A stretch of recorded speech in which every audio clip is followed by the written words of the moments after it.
Sa dami natin pinagdaanan and stress na nararamdaman bago ang kasal na ito. Ngayon, mahal, damahin natin ang blessings na pinakakaasam-asam natin. This is our new chapter of life bilang mag-asawa. I know, hindi madali, pero masaya ako kasi di na ako nag-iisa. May katuwang na ako.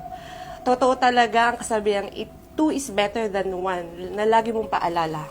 And now, mahal, I'm confident and contented in my life because I know my husband is a man of God. I love you, mahal.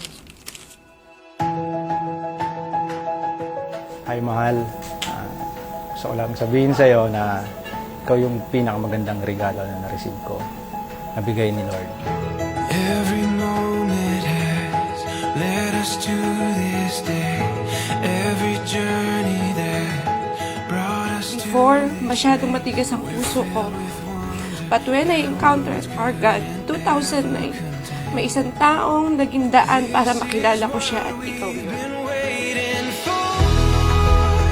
At the dawn of forevermore, we can stand on this ground so sure.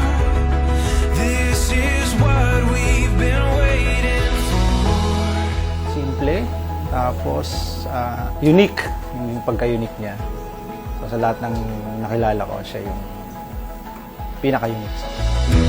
When the morning light brings us to our feet, we'll keep chasing what we were meant to be.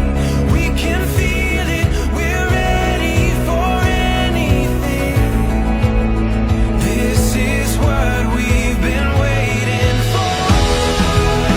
At the dawn of forevermore, we can stand on this ground so sure.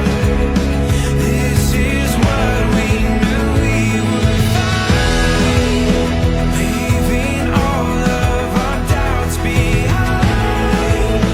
We can stand on this ground so sure.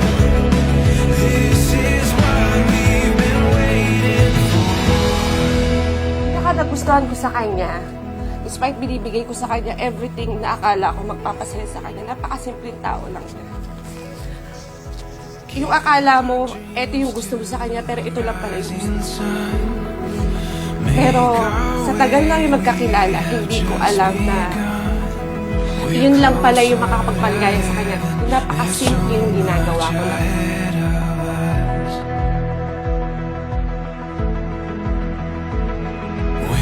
Kilaunan magkakaroon tayo ng mga chikiting. So sa hirap at ginhawa, itong lang natin yung paningin natin kay Lord. Lahat ng yun ay magiging maayos. Mahal, I love you.